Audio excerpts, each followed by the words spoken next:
You're now listening to No Gimmicks. No Gimmicks podcast, and we bring it to you.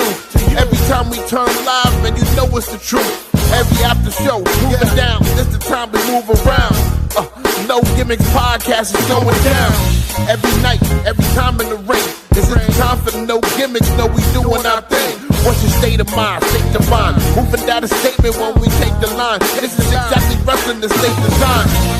When you see Stone Cold like me, with the stunner in the world, exactly, man, what we bring. Every night we move like Brock Lesnar, the F5, no gimmicks. We take you to your limit, what's the feeling? When we live in the air, you know we on, it's the time. Guarantee we move, you know how we respond. The state design, the state design when we feel it. Moving down, what's the healing? You know, gimmicks is the feeling. Yo, what is up, people? Welcome back to the No Gimmicks podcast here on the DFPN. And we are back 2026 live in effect. And before we start the show tonight, I really want to give everybody out there that checked up on me a shout out, man. Shout out to you, Frank D. Shout out to the whole DFPN team. Shout out to all my friends and family, man, for checking up on me, make sure I'm good. For those who don't know, I lost a really big piece of my life. My grandmother passed on January 20th.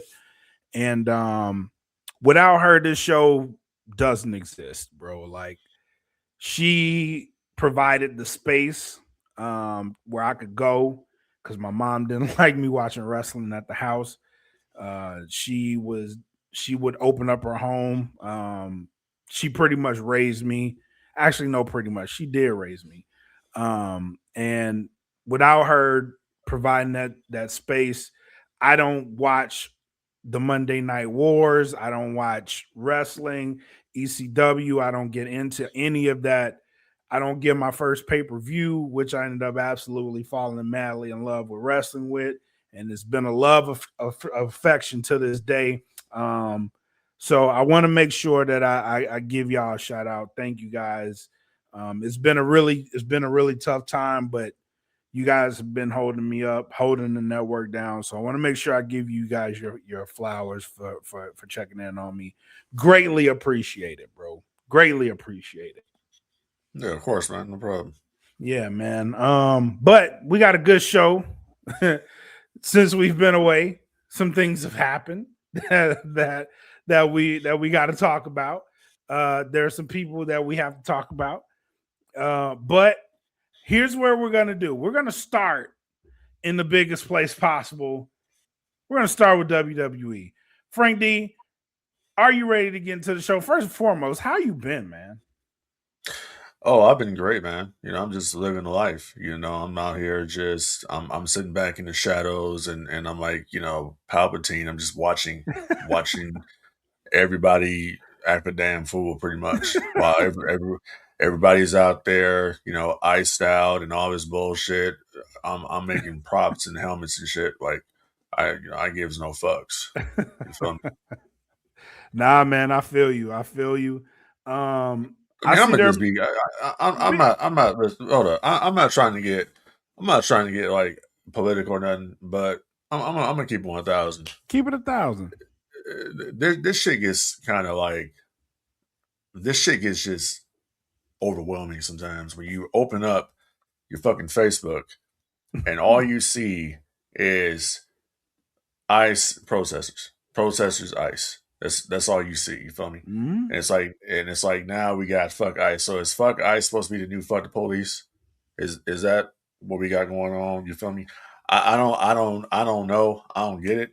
But honestly, like just I like to be in my own safe space. You feel me? And my safe space is what I do, which is make props, Star Wars, talk to the homie right here, shit like that.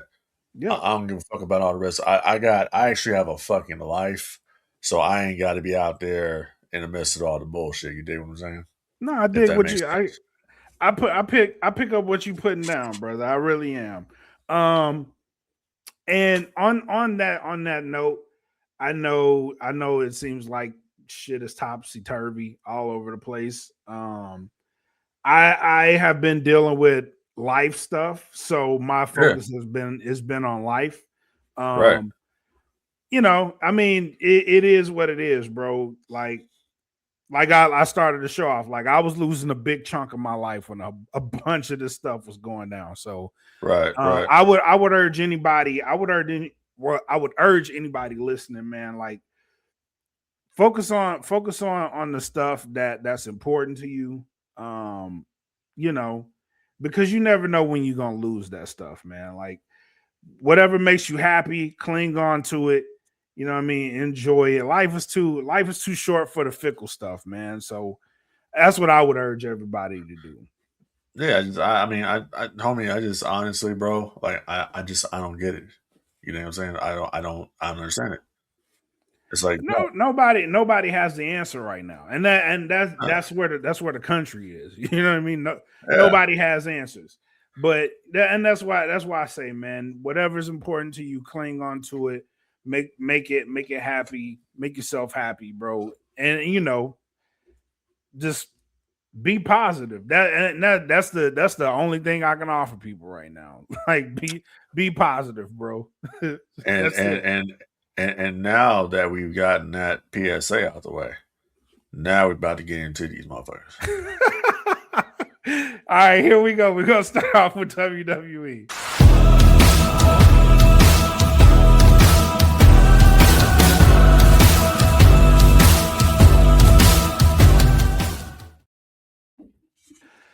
Royal Rumble 2026. Royal Fumble. Kicked off in Riyadh, Saudi Arabia. And first and foremost, what I do want to give them props for, because they are really good at this, the Saudis. Like they built the stadium in a little over a month from ground up. And the work they did to put that set together, props. Straight up props. Because from scratch to what that was presented as on Saturday night, I got to give y'all kudos for that. But that's where the kudos is about to stop, bro. Like it is confusing. It's always been confusing to me why WWE chooses Saudi Arabia, and outside of the money, right? And that's the only reason why. Outside of the money, you know what I mean? It's like, yeah, you're gonna get paid. Yeah, you're gonna make a lot of money. But what's the real cost of this relationship? Right. And I think we started to see the cost of that relationship because that stadium was not full. And you could put the lights, the lighting. I've seen people I know people that were there that actually took the trip to Saudi Arabia to go watch the Royal Rumble. And there's video floating out there. That arena was not full. It was not 3/4 full. It was about half, and it was scattered out. And I think you're starting to see that. And this is for a place like they are known to like give away seats, give away seating, right? It's entertainment for them. And someone asked a question in the No Gimmicks podcast fan group. Shout out to you guys. What's the thoughts on it? And my thought is this: WWE doesn't care about it. They don't care about the attendance. They already got paid for this event. And as long as they got the money for this event, the attendance doesn't matter to them. And at what point do you actually think about that? So my thought is, what's going to happen with WrestleMania? Are you going to encounter the same thing? Because you got to go back over there for WrestleMania next year. Is that going to be as important? That crowd didn't really look too enthusiastic throughout the night. Is that something that you're going to have to worry about? Are you just an entertainment trick? And that's my issue. Are you just entertainment? And I get it. People are going to have their feelings about it, but I'm going to compare it to their sister brand, the UFC. Anytime the UFC goes over there, UFC does big business. The UFC fills up the stadium. The UFC's fans in Saudi Arabia are actually invested in the event. We did not get this on the WWE side. So my question is why? Why aren't you getting the love over in Saudi Arabia? But I want to know your thoughts, Frank D. What do you think of this situation and as attendance? Then with Saudi, what are your thoughts on this? Well, like you, when I saw the stadium being built in a couple weeks, I was like, whoa. And then when I saw the stage that they put up for this event, I was Crazy. like, wow. Okay. So those things I like. Now, when you talk about just the relationship with the Saudis, period, it's questionable. Due to, I mean, how they treat the women. I think the women get, the raw deal over there all the time. And we saw that with the women's Royal Rumble. They get the raw deal. Also, if you kind of want to look at this situation, since they've been doing events in Saudi, it started off okay, but it's been diminishing returns, event after event after event. And I think a lot of it has to do with the fact that really they don't have any real star power in WWE. WWE is able to sell themselves just off the brand name WWE. Yep. That's it.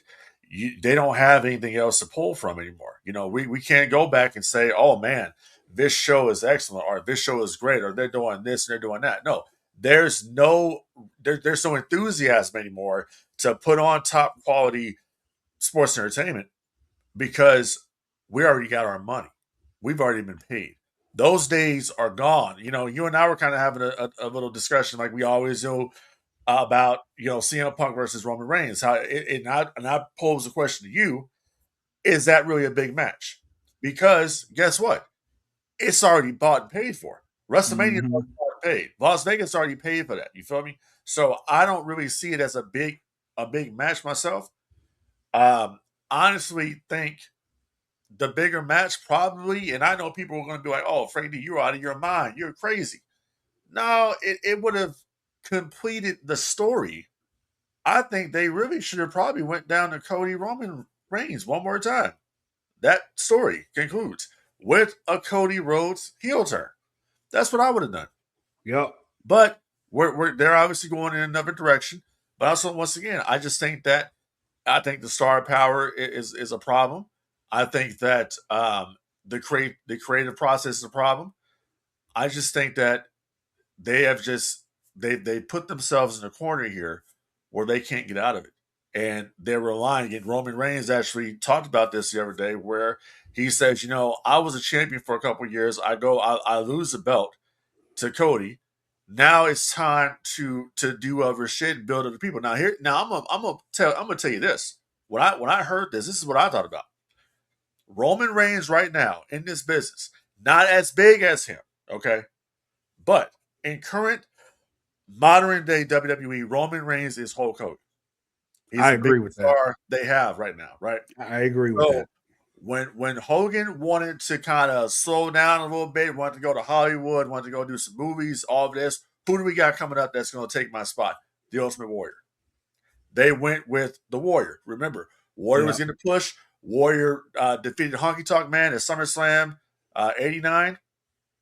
Or SummerSlam 88. Defeated Honky Tonk Man for the Intercontinental Championship. The push continued, right? Then you remember they had the Mega Powers explode. After that, you bring Warrior and Hogan together. They're putting these two forces together because Hogan wants to go do other shit.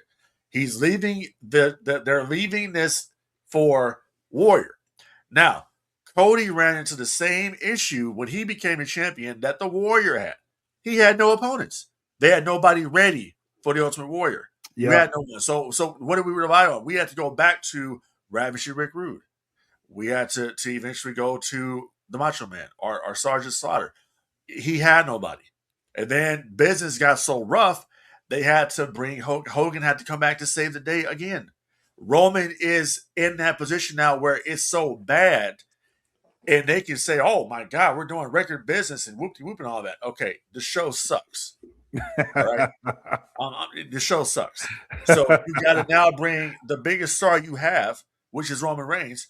The only one who gets a pop out there, which is Roman Reigns. You bring him back to save the day now.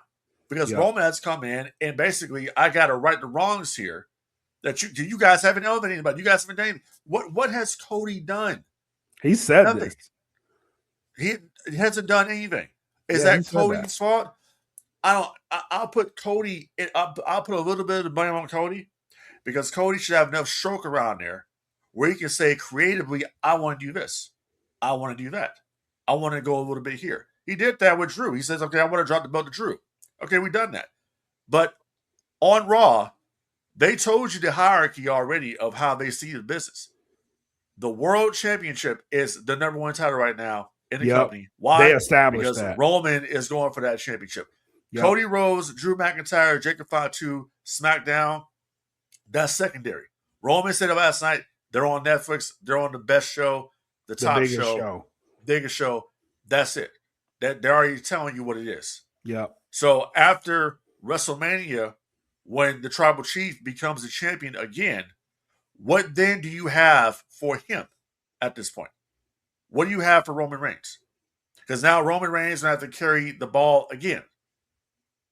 Yeah, because you've elevated no one. You had a chance with Brian Breaker. You didn't do it. You had a countless chances with LA Knight. We know LA Knight is self-sabotaging. You botched John Cena. You kind of botched Jey Uso. I mean, tell me when I'm telling lies. No lies. No lies. And the guy that you have right is going to lead me to another point. The guy that you have right now that you are trying to elevate is a legend killer, and that's Gunther. They're trying to, and I don't. They did him in reverse too, because Gunther had it at one point. Gunther was the guy at one point, and that whole Jey Uso run he's collateral in that. So now they're trying to build him back up. But why would you do that and put him in there? Okay, Cena, I get. Cena you can capitalize off of. You retired John Cena. Why are we putting him in a retirement role? He's the guy that's picking off AJ Styles now. Speaking of AJ Styles, it felt like his retirement run was entirely too forced. And it was just like it's like we're in the middle of Cena's.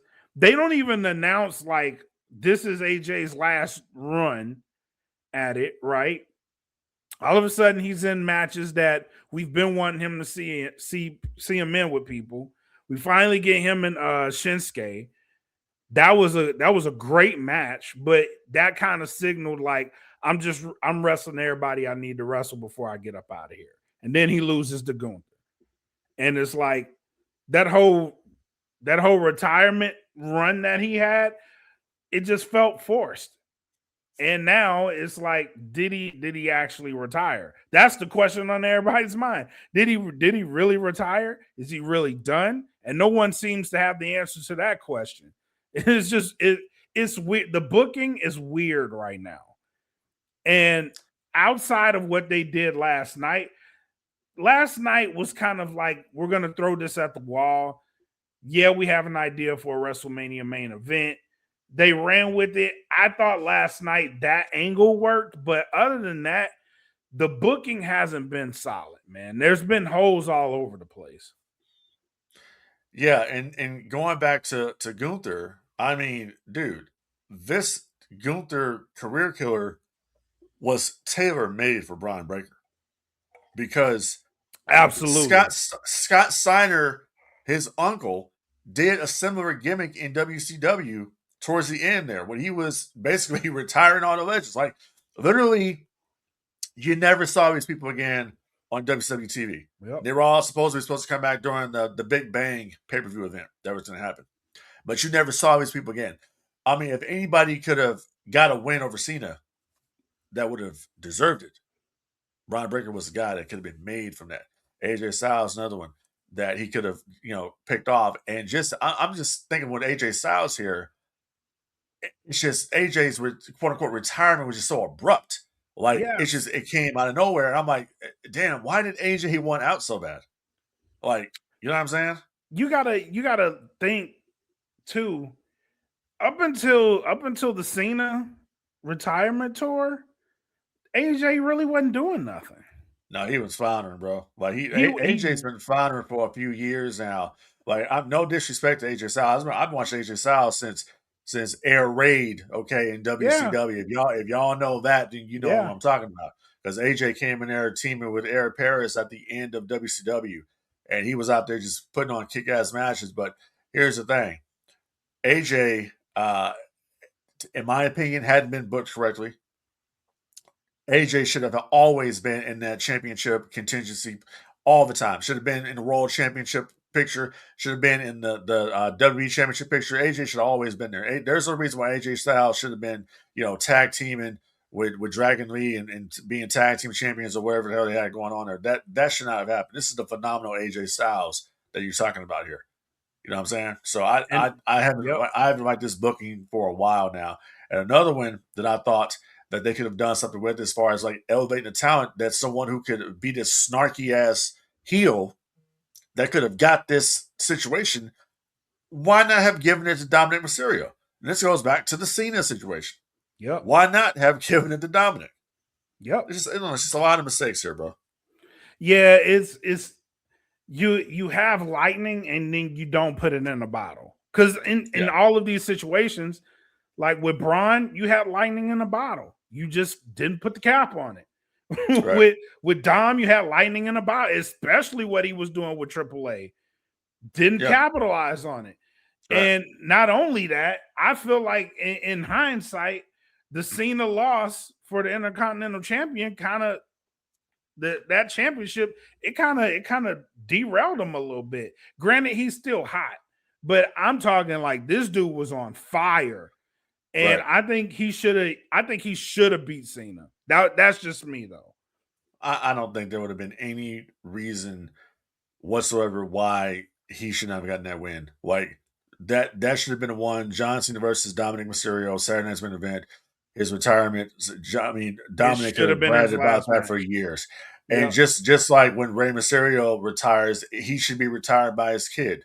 Yep. I mean, and that's what it should be. And I think at that point, that's when you turn Dominic babyface. Like Yep. his last name would be him shaking his dad's hand or whatever. You turn him babyface, but that's a different, different story for a different day. If you do that retirement match, it has to be at Mania. It has to be at Mania. Right. But yeah, there's so many chances that they had, and it's just like they build and kill. And I don't get that. I really don't get it. But yeah, it's just like they're on this path. But speaking of build and kill, Jey Uso has been really, really loud lately. Yeah.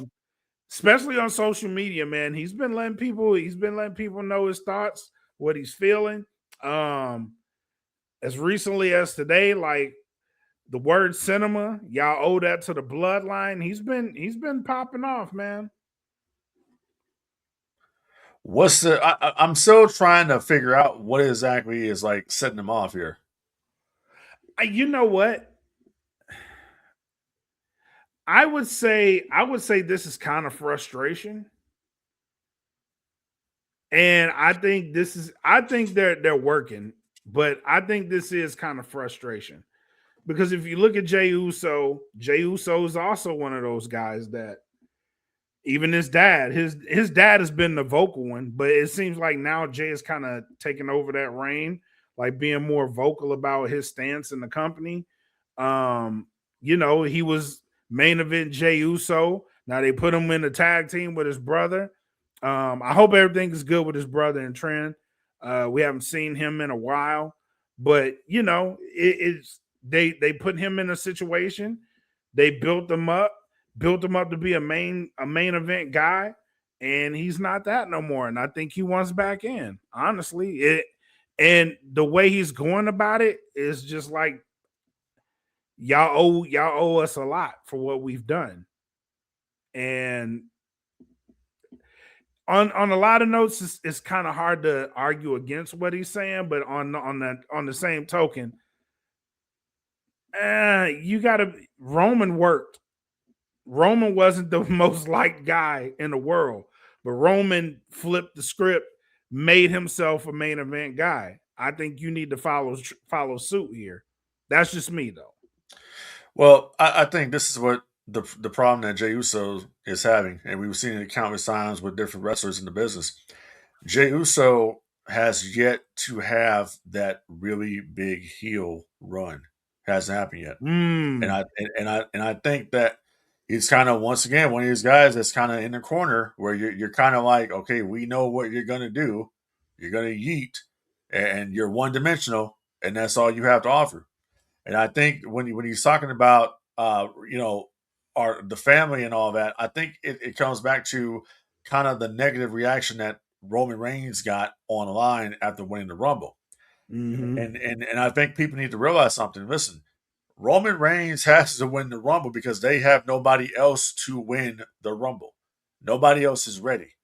They have nobody. That's the issue here. They have nobody. Yeah. A lot of these guys aren't as big as they proclaim to be because if they were, then they would not have to go back to Roman Reigns.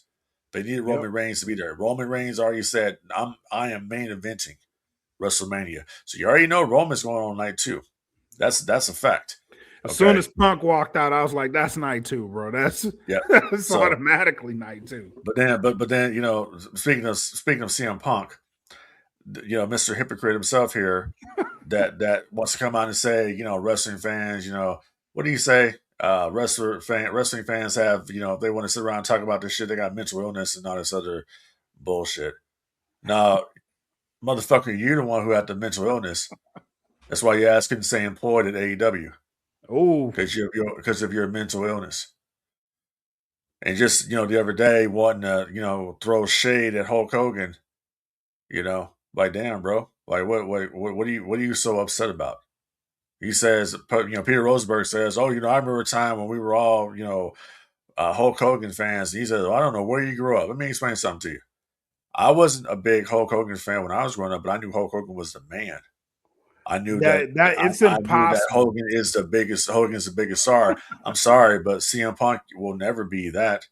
CM Punk is not a household name. If CM Punk is a household name, he's a household name for being a dude that quit and then went on Coca Bennett's podcast and bitched about it. That's what I remember about CM Punk. I just don't like. I don't like the fact that Mr. Punk wants to come to the whip and he wants to start running his mouth about fans. And I'm like, you are the same CM Punk that you've always been. And that's the reason why I can't stand your ass. Because you're the same guy. And I don't see shit. What I see is a ragged fucking 65-year-old man out there trying to keep up with the Jey Usos and the Cody Rhodes and the Roman Reigns. You're not in Roman Reigns' league, Phil. You're not. He said that shit on Raw. I'm straight shooting. You're not in that league. I don't. When I see you out there, I'm like, why is this guy on my TV? It's like fucking. It's like when Jim Cornette said a story a long time ago about why is Tim Horner singing on Smoky Mountain Wrestling? That's the same thing I said when I see CM Punk on it. Why is CM Punk on the TV? I mean, should you be diving into the crowd, breaking your foot? Like, come on, man. Hey, he be doubling down too. Oh yeah, he has a problem.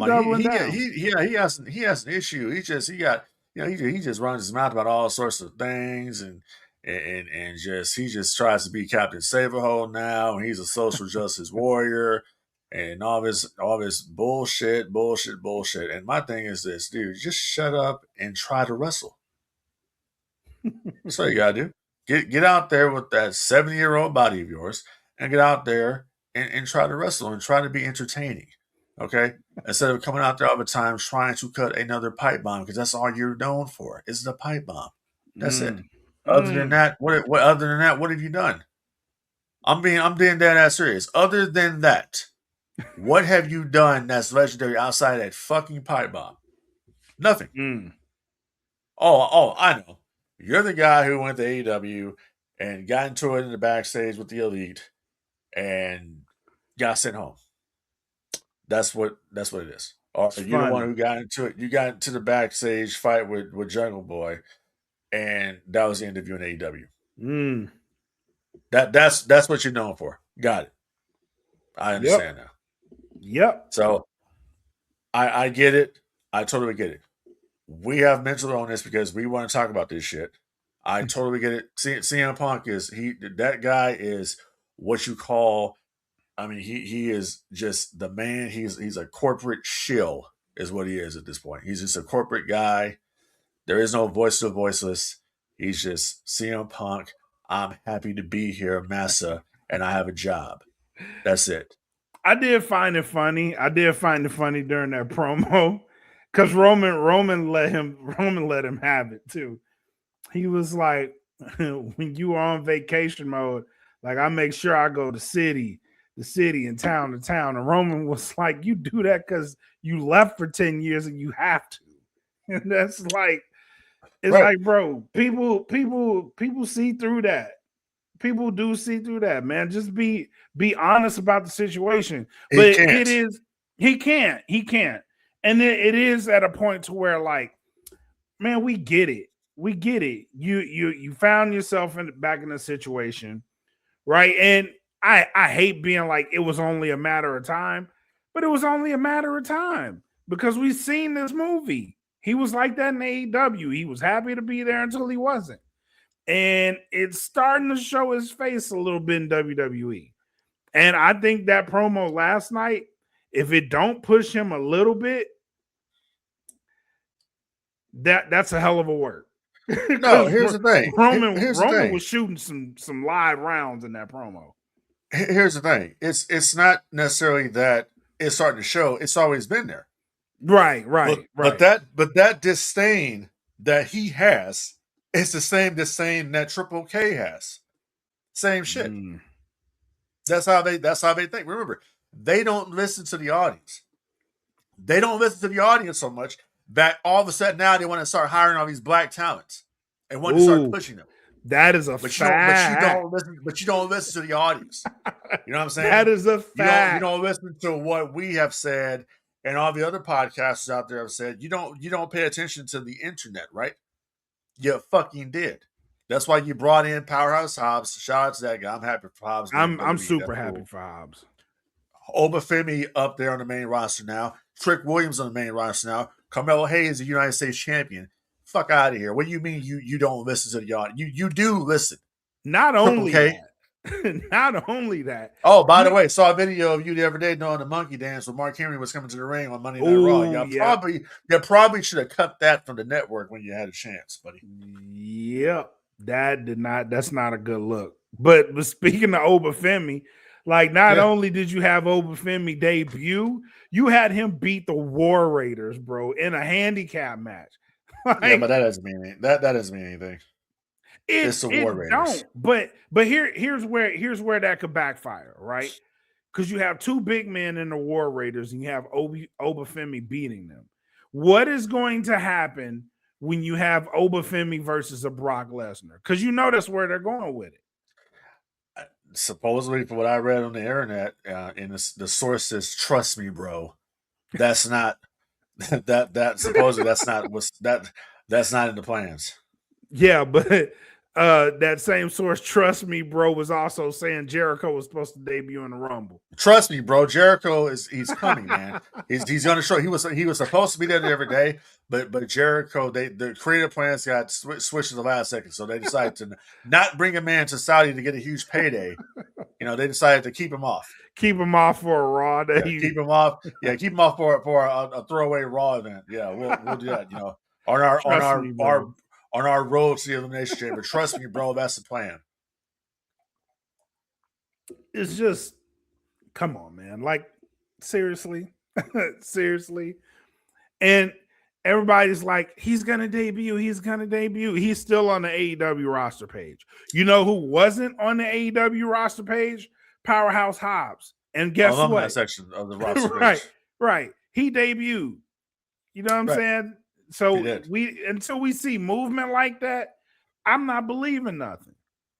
Hey, but what was up with the lack of reaction for Hobbs at the Saudi show? Do you think people didn't know who he was, or was it because the sound went up, or just because nobody over there was digging him or any of the other black talents that came out? I think it's a combination of the latter. Uh And I'm gonna just be honest, man. I'm gonna just be honest. huh. Yeah. Saudi, Saudi, and people of color, particularly the women, they don't give them great reactions. It just is what it is. I'm not gonna be blind to the situation. Right. I think it's a combination of that and people just don't know who Hobbs is because you have Obafemi. They love Obafemi. Obafemi is known, right? Are they They were they really reacting to Obafemi, or was that they pipe thing? actually did. They panned out. They panned out to the crowd. The crowd was actually Okay. digging him. Okay. So there's that, but also they don't know who Powerhouse Hobbs is. And if you introduce him as Powerhouse Hobbs, then cut to Royce Keys, like they're not gonna know this guy. I think WWE missed a really big opportunity with presenting Hobbs as a star who's making the debut. There was no vignettes. They tried to make this seem as a surprise. You can't do that with people like Hobbs in a place like Saudi. Like he's out of the country. He's not really known. He's not supposed to be known on WWE platforms, and you got to introduce him properly. I don't think the Royal Rumble was the place to introduce him, but again, I'm happy for him. I really do hope WWE sees what they have in him. I know they did like the YouTube clip of Yeah. him behind the scenes. I do Yeah. I sent like it to that you. they did that. Yeah, I do love that they did that. But I would like for them to actually present this guy as a powerhouse that he is, right? A star, because he is a star. Give him that star treatment. Put him on a pedestal. Let him do his thing. He can wrestle. He can move. He can work like a big man. Let him do his thing, bro. And when whatever show he's gonna be on, like put a story behind him before you bring him out to the audience. Talk about what he did in the Royal Rumble, who he eliminated in the Royal Rumble, and build off of that. But I don't think introducing him that way was a great call. That's just my opinion. Yeah, and honestly, I understand the significance of the name that he chose. Yeah. I don't like the name. I don't I the name doesn't work for me. I think that if he would have been Powerhouse Keys, I think that kind of sounds a little bit better. But when you, just like you said, you put Powerhouse Hobbs on the Tron and then you change it to Royce Keys, okay, you're already kind of distracting the audience, like what's going on Uh, here. And yeah. me personally, if you wanted to make a big impact, a big splash with this guy, I would have saved his debut for the Monday Night Raw that they had in Philly. I would have had him Yeah. come out there Yeah. and debut. I would have had him come out there, and it's just me booking. I would have had him come out there and attack Roman Reigns. That's what I would have done. I would have did that too. I would have did that That's too. that's how you start it off. But other than that, I'm happy for Powerhouse Hobbs to finally be on there. You can see how excited he was being in Saudi, how grateful he was to be there, having Cody there. You put Cody over as a guy who's always been there, and I'm Yep. Cody has something to do with him coming over. Um, come on, you can see it. At this But point, bro, like if they come from AEW and they were an early guy, that's a Cody guy. absolutely. So and the thing that people got to realize too is that I'm listen. I'm going to give him the benefit of the doubt. You put him right to the main roster. He bypassed NXT. Powerhouse Hobbs he went right to the main roster. You didn't get that with Ricky Starks. Ricky Starks Right. is still in NXT. So Right. obviously they got big plans for Hobbs in WWE. And I just the Royce Keys name. I'm not feeling the name. Maybe it'll grow, but the man is Powerhouse Hobbs. That's what he built himself on, is Powerhouse Hobbs. And it's kind Yeah. of hard to I know how the WWE mentality is, well, what you did before you got here doesn't matter. Well, it kind of does if you put it on a fucking screen.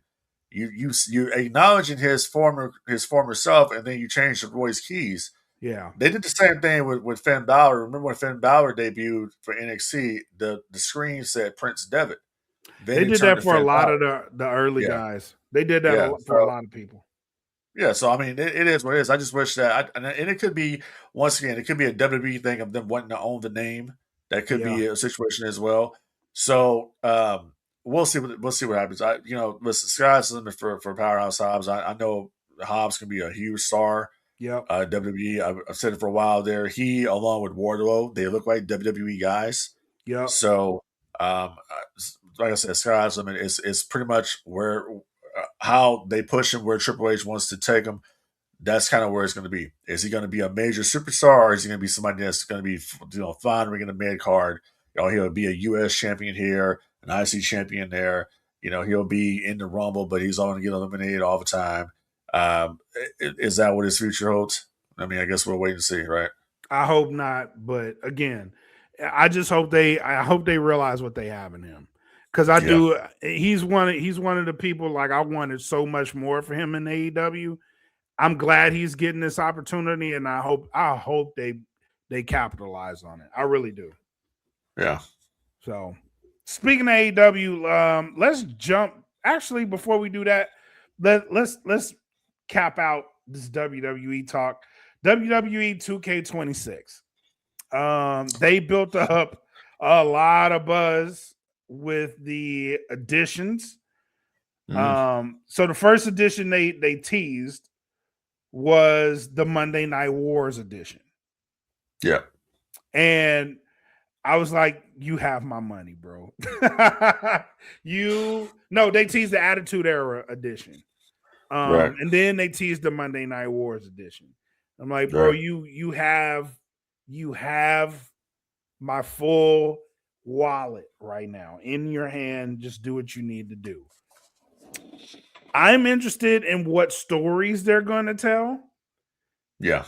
How you're going to be able to play this, who you're actually going to be playing as, what this is going to entail, and then the Attitude Era. What storylines are you putting in that? They do have a King of Kings mode that Triple H can't help himself, man. Like he has to be a focal point.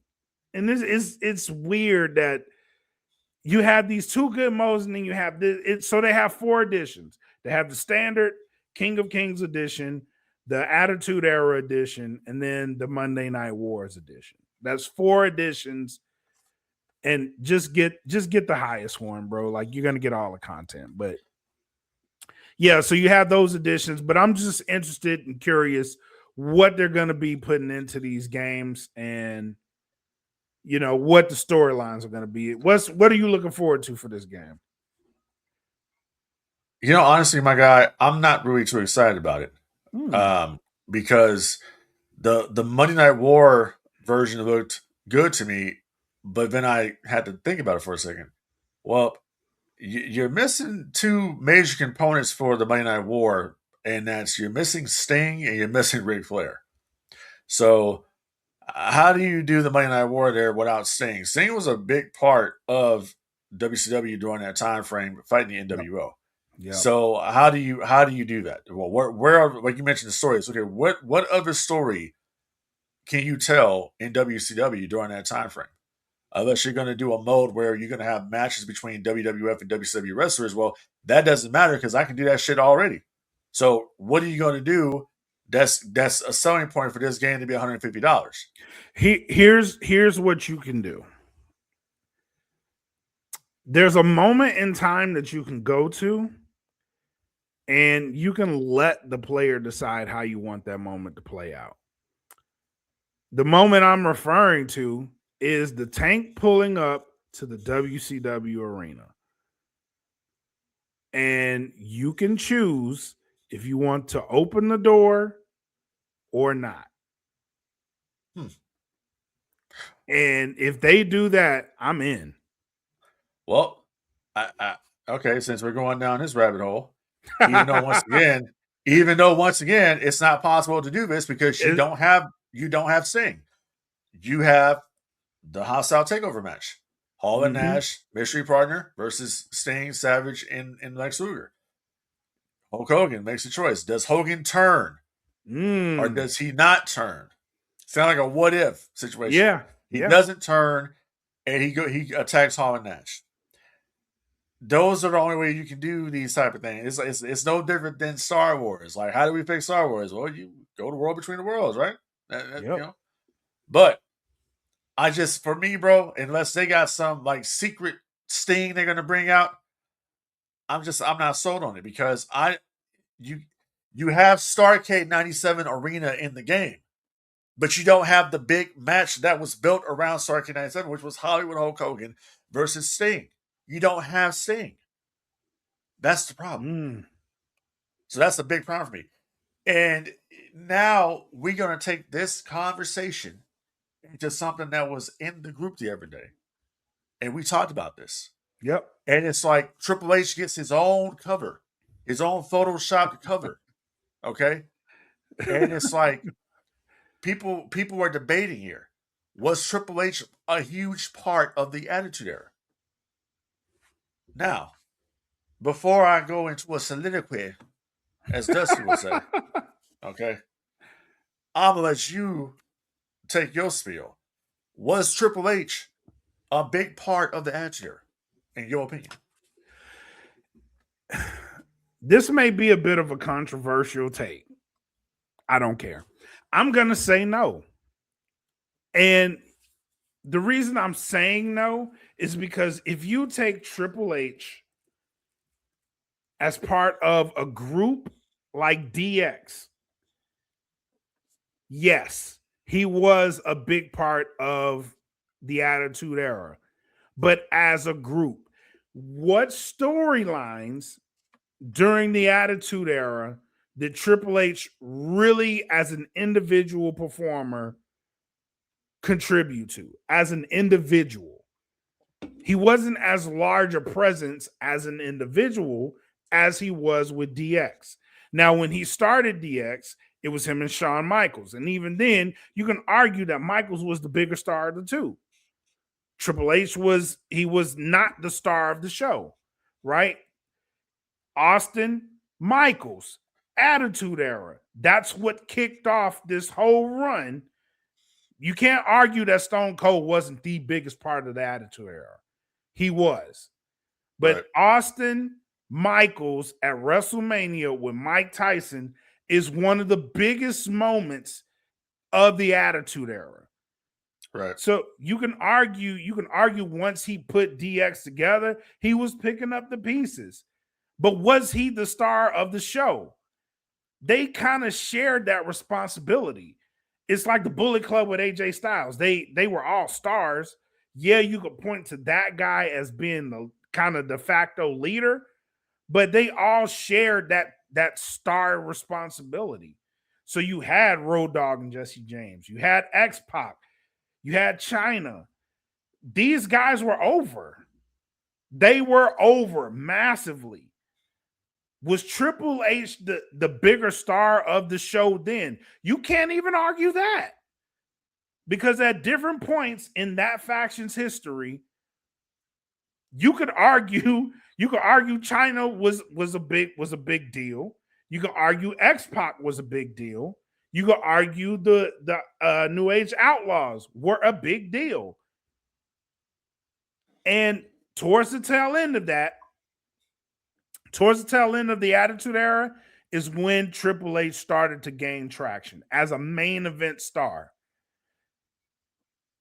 But for me personally, it's about DX, the group, and not necessarily Triple H. Though I can get the argument of people saying Triple H, because of DX and his involvement with DX, he was a big part of the Attitude Era.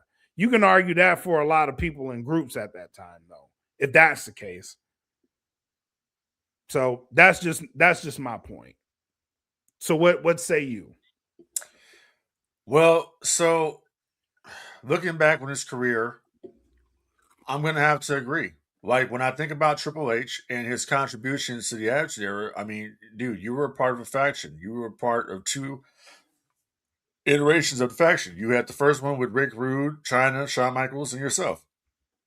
Then you had the second iteration. Actually, no, 3 iterations. My bad, because I forgot the one with Mike Tyson. Yep.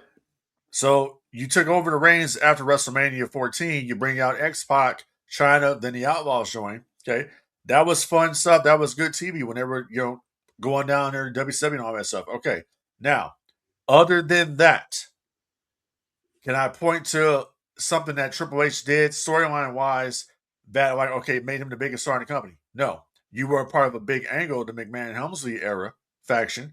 But guess what? That came at a time when Stone Cold Steve Austin wasn't there. Mm-hmm. That's when you got the push. But the other person that was actually keeping that going was The Rock.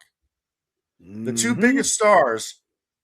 Matter of fact, the 3 biggest stars of the Attitude Era on the WWE side of things were always The Rock, Stone Cold, and Mr. McMahon. Yep. Period. Always. Those were the top 3. The top 3 guys. The side characters, the supporting characters, were then The Undertaker, Mankind, Kane, the Outlaws, everybody else. And Triple H, you in the category of everybody else. Because you got the strap, at SummerSlam 99, or excuse me, the night after SummerSlam 99 is when you got the strap. You beat Mankind because Austin didn't want to do the job for you. You move on after that. By the time Triple H really started, like you said, gaining traction and started really, coming to his own as the main eventer, the Attitude Era was over. We were going into, the ending of WCW. Yep. And he would have that run a little bit with Austin. Yep. As the two-man power trip. Yep. And he got injured, came back, had a little run, turned heel again.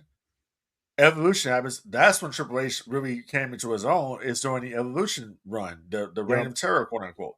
Agree. So was he a huge part of the Attitude Era? No, Triple H was a huge part of moments during the Attitude Era. But I would dare say the New Age Outlaws were more over than Triple H was in DX. I would agree with that. Raws. I've seen plenty of Monday Night Raws where people would come with big ass signs that said, "Ladies and gentlemen, boys and girls, children of all ages, D-Generation X probably brings to you its WWF Tag Team Champions of the World." They would have this big ass sign with the whole saying up there. You didn't see anybody bringing a big ass sign with that for Triple H or any saying of "I'm the game." You didn't see that. You damn sure don't see anybody bringing signs talking about, "Did you enjoy the show?" You don't see that shit. No, I agree, bro. You weren't a part. You weren't a big part of it, bro. You were one of the supporting cast members. The big parts of the Attitude Era were Austin, The Rock, Mr. McMahon, NWO. That's it. Agreed. And if it hadn't been for the NWO, there would have been no Attitude Era. Period. That doesn't happen. That don't happen because Vince doesn't have a reason for it to happen. Agreed. Very much agree. It's not photoshopping your chest. You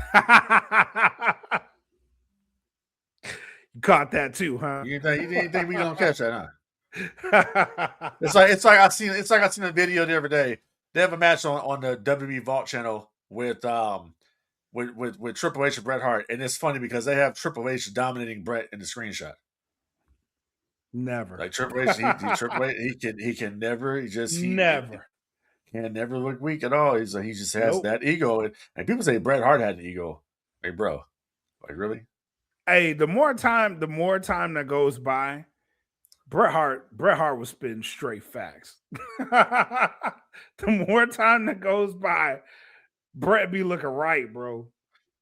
Well, I think people got to realize something about Bret Hart, and this is like straight up. This is like for real.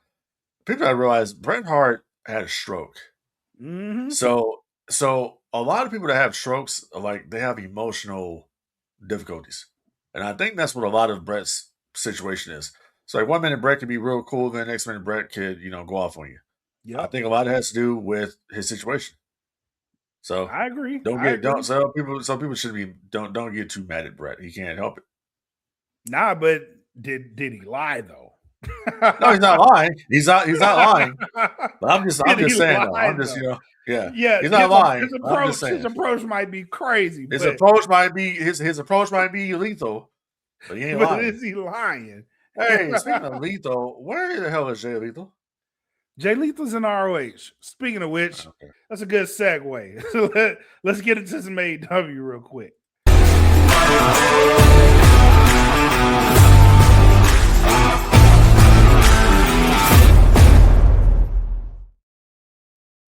So glad you brought up Jay Lethal because he is in ROH, and I do want to send a shout out. One of the shows that we work with here on MPX, on No Gimmicks, is MPX, and MPX and ROH actually have on the 29th. Global Wars. Actually, they did it on the 31st. Global Wars. They taped it. It will be coming out this Thursday, February 5th, on the Honor Club. Very, very dope that they got this opportunity. It's MPX, ROH doing a Global Wars, the first of its kind. I heard nothing but great things about it. Shout out to JJ Jefferson, who covered for No Gimmicks and was able to attend that event. Heard nothing but great things about it. They are looking to do more of these types of things. And I'll just go out on record, man. I am proud of MPX and the work that we've been able to do with them. So for them to be able to get in this position with AEW and ROH and have this global war, I hope it leads to more with them. I wouldn't mind watching MPX become like a developmental for AEW. That would be awesome. But keep doing your thing, MPX. It's been awesome to see the rise. Shout out to Athena, who's the GOAT right now, man, and the work that she's been able to do, not only with MPX but ROH. And I know a lot of people be like, she should be the champion. I would argue being the champion would probably take a little bit of steam off the work that she's doing behind the scenes. Right. So selfishly, I know that's a goal, but man, seeing the work that she's putting in with MPX and putting these people on a pedestal.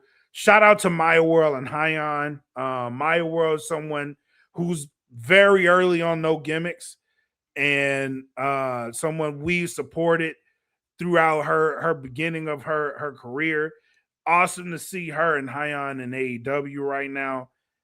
There's a lot of people that we've had on this show that are touching ROH and AEW, and it's just it's an amazing time to see it, man. So I do want to make sure we give them their flowers. And yeah, man, shout out to AEW for making this happen. But I did want to talk about the Arlington residency because it seems like they have been using Arlington as a test bed. And it felt like this during this last run. They got a lot of good matches out of Arlington.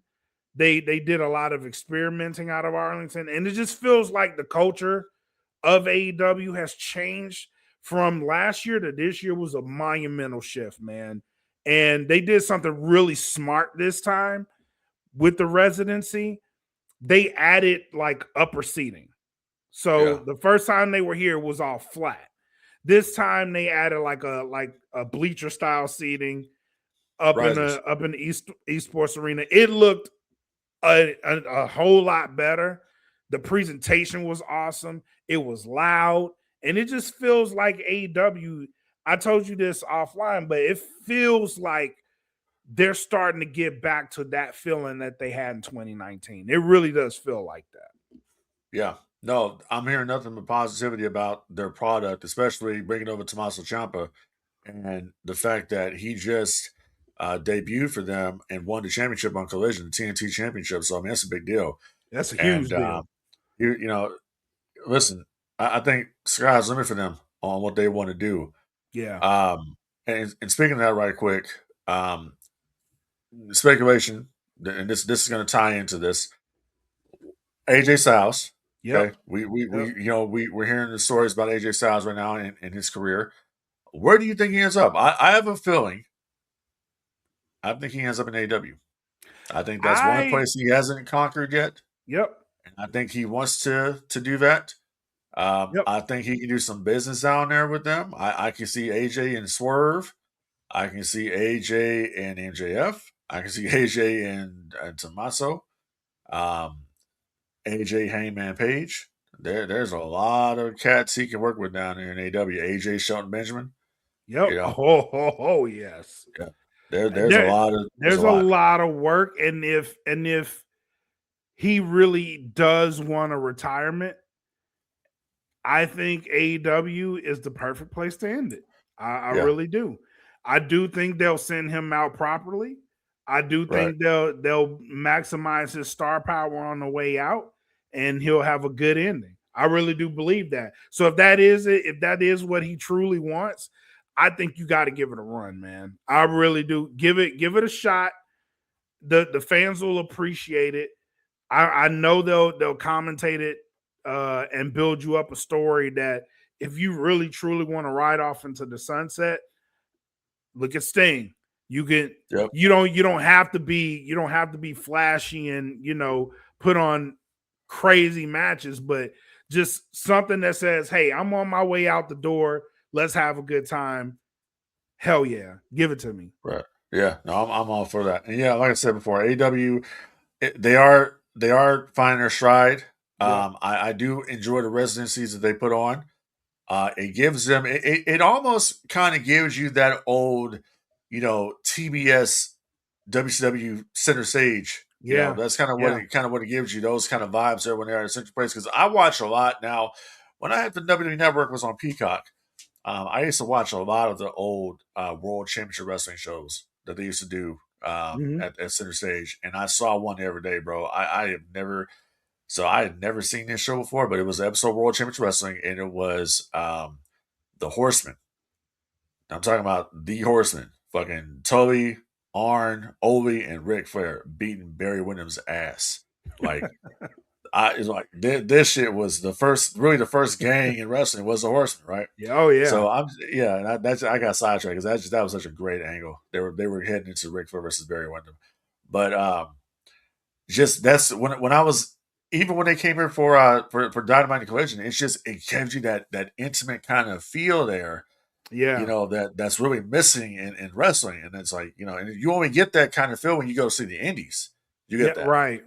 So when AEW puts on these events where they have these just they're in a centralized location every single week, you can go watch AEW.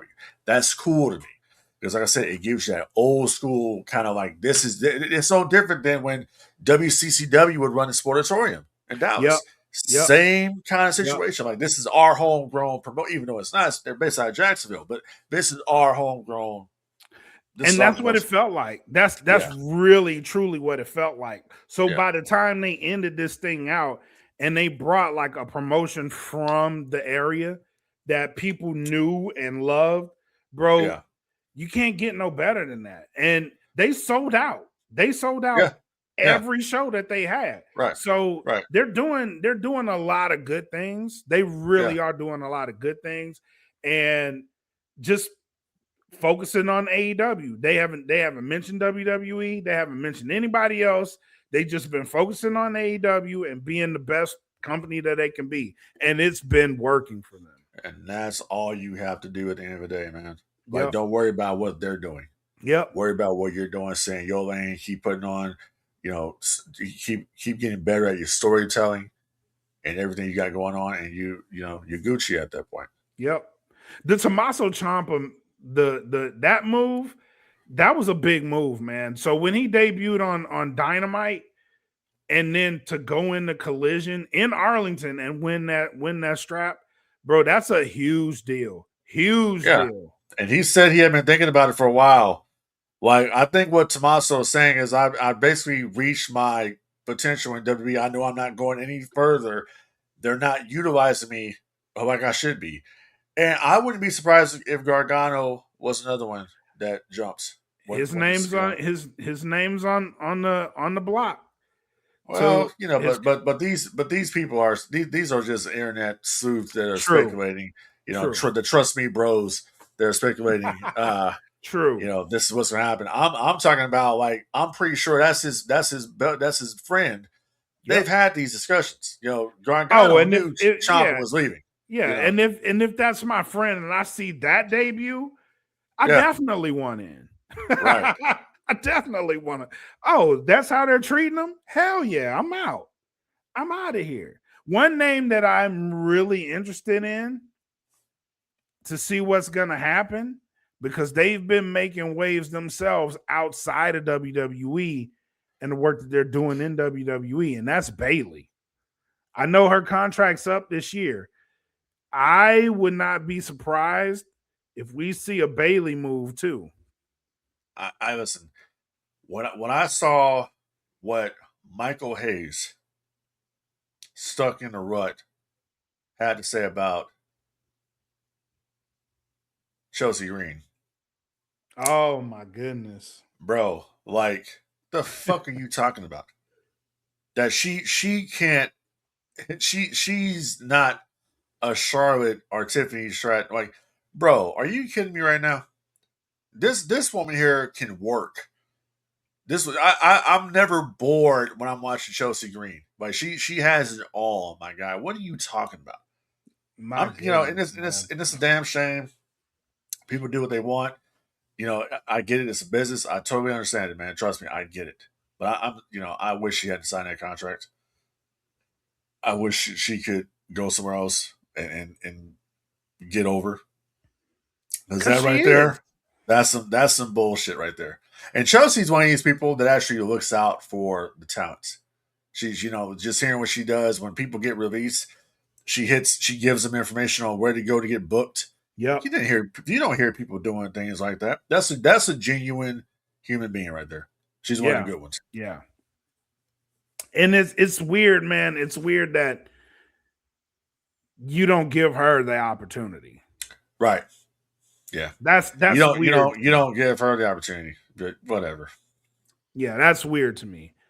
It's like, and I'm pretty sure she's not the only one. And if you look at what Bayley did with that lodestone thing that she did, I'm like, the writing's on the wall. Yeah. The writing's on the wall.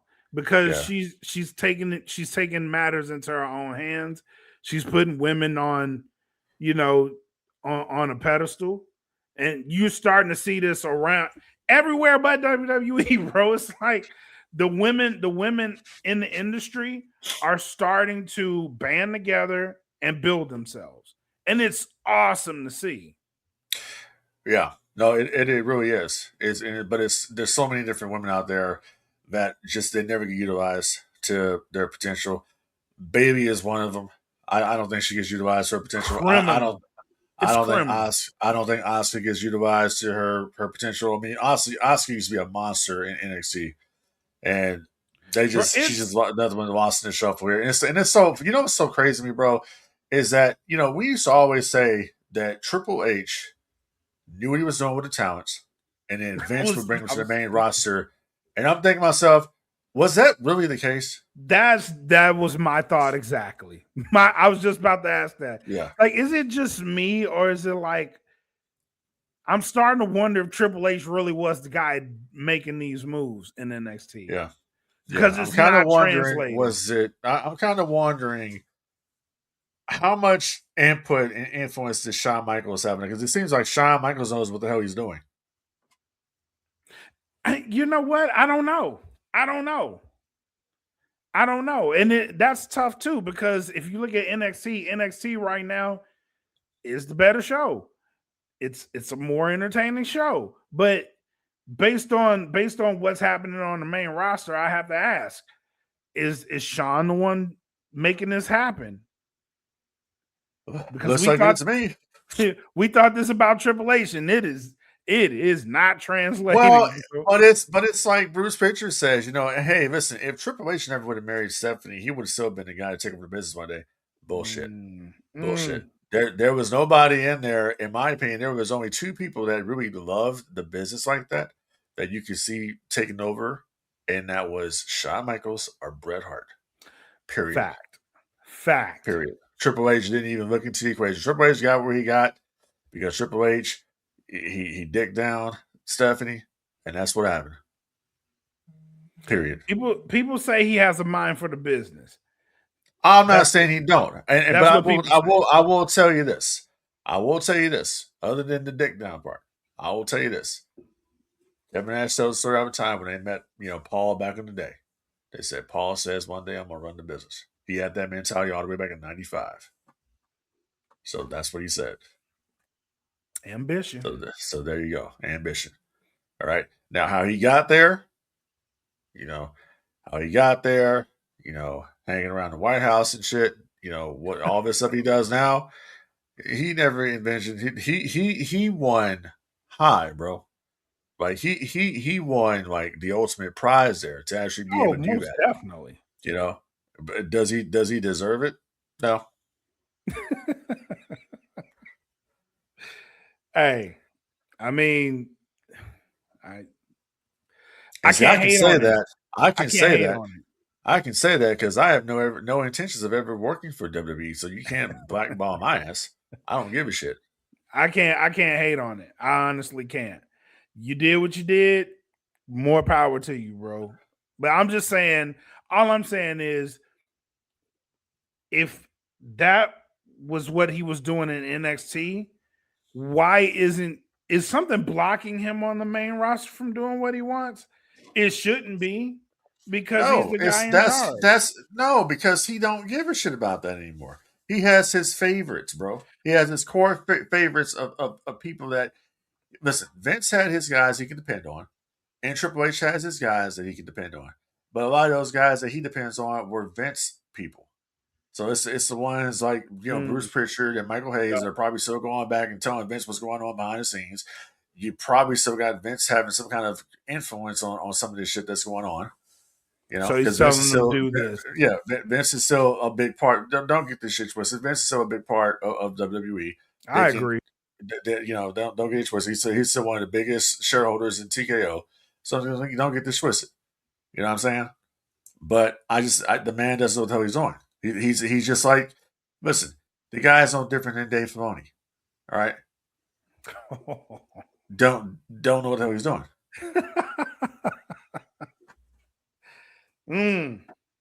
Yeah, it's weird. It's weird to say that. It really is. Because we both thought highly of NXT Black and Gold. Absolutely. We used to watch that. That was the only wrestling show. That was the only show I was that was watching religiously every Wednesday. That was the only show on the WWE Network. That's the only one because I gave up on TNA. Yep. When they went from being on Spike TV and then they went to the Barbecue Network, which was Destination America, I gave up on watching it. Agreed. Barbecue Pit Masters used to be on Destination America. Yeah, I remember that. Yeah, so that's why I call it the Barbecue Network. Oh man! All right, let's wrap this up. Let's get into some final shots and thoughts. Listen.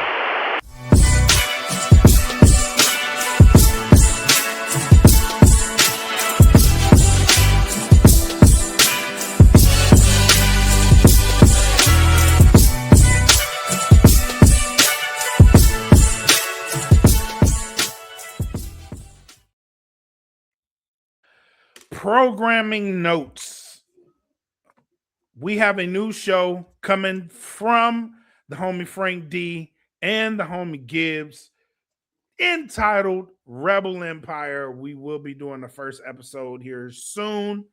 So stay tuned. We will be releasing that on the DFPN network. Real quick network note. We will be revamping our YouTube channel. We are already in the process of revamping the channel. Going back, looking at some of the content. We're going to try to function more like a network, an actual network to where you can watch our shows, watch what we've done, and have a good stream of content on the DFPN YouTube channel. So stay tuned for that. We will be back this Thursday. Myself and JJ, we will be covering some MPX. And then Saturday, at the Texas Rumble, we will do a live show from the Texas Rumble. Shout out to MPX and allowing us to come in and do that. So we have a lot coming from No Gimmicks this week in particular. Is a big week for MPX as they get ready to move towards their biggest event of the year, Texas Rumble, and a lot of surprises already geared up. Don't forget you have Global Wars from ROH, and MPX is a part of that. We are a sponsor of the show, so want to make sure that we get you guys directed over there. Once again, shout out to Metroplex Wrestling, man. They have been nothing but gracious to us over here at No Gimmicks, and it's been an amazing ride. So, shout out to them. But we are back in the swing of things here on the DFPN. All your favorite shows are coming back for 2026. We have a big year planned out. This hopefully will be our biggest year yet. So thank you guys for tuning in, stopping in. Frank D, what you got? Yeah, like I said, we're going to be doing the first episode, the pilot episode of Rebel Empire that's coming here to the DFPN. We're also going to be shipping, or I should say, shopping that out to TNT, TBS. Let's see, Yes. AMC. We're gonna be shopping around, different places. Now I'm bullshitting, but we do have, the Rebel Empire coming. Myself and Gavin, we're gonna be talking about, the Star Wars. We don't have any idea yet. Haven't spoken to them yet. As far as what we're going to do on the first show. But listen, we're just probably going to talk about Star Wars, and we're just going to talk about, is Dave Filoni the New Hope? Can they right the ship here? Can they turn this thing around for what they've done to the brand that George Lucas says? And then the thing that I want to bring up too is that people say, well, Kathleen Kennedy ruined Star Wars, but George Lucas ruined Star Wars with the prequels. Now, here's why I'm going to bite back on that right quick. This is just a little something. If George Lucas had ruined Star Wars with the prequels, Star Wars would not have been worth $4.8 billion to sell to Disney. True. Period. Okay? True. So that thing was printing money. So these are some of the things we're going to talk about. As we're going to talk about, just the inside, what we think. I got inside information. I got a source that knows people at Lucasfilm. I know things that I can't talk about because they'll get me. They're going to chop off my thumbs. But we're going to talk about these things. We're going to talk about just the lore. We're going to talk about why we love Star Wars, why it's the greatest franchise in the world outside of the Power Rangers. That's what we're gonna. That's what we're gonna talk about. You know what I'm saying? So I can't wait to do it. We're gonna do the pilot episode. My man right here is gonna be the producer, the director. We're gonna probably react to some of these AI videos, which we can do. It's fair use. We can do it. So we're gonna be doing. It's gonna be fun. Rebel Empire. It's gonna be a fun show. It's gonna be it's gonna be kind of like a throwback. So if you want some good Star Wars content, you want to have the Sith and the Jedi do our thing. And have the Senate here, directing the damn thing. Come check us out. Cool, man. That's pretty much it. I can't wait for this one. I've been really you've been pumping them promos out, man. It's like the way you've been pumping these promos out, bro. It's like back in the day when they used to pump out them promos for Power Rangers Zeo. Yeah, like, I've been excited. Man. I'm like, let's get this show rolling, bro. Let's go. Right. We, and just I don't know, AI. We listen. It's gonna be fun. It's gonna be a fun show. I can't wait to do it. Absolutely, man. Absolutely. Anything else? No, that's it, man. Just remember out there, people would help control the pet population. Have them pets spayed or neutered. Okay, remember that. Also, don't forget to listen, we're trying to build a Death Star 3. All right? we're working on it. We got some rebels we got to get. Yes. All right, man. That's it, bro. Just doing my thing. Just printing shit, printing over here, printing over there. Just I'm always printing something, bro. I literally have like 4 Darth Vader armors, like just sitting on the floor of my closet. Why? I don't know. I got helmets up the ass. I just print, bro. Hey, keep And if doing you it. want to help me, print, hey, all you gotta do, cash at me. All right. $, what is it, FDC 38, I think it is. Yeah. Yep. You can donate to your boy. Help him. Because Sith Help ain't him easy. out.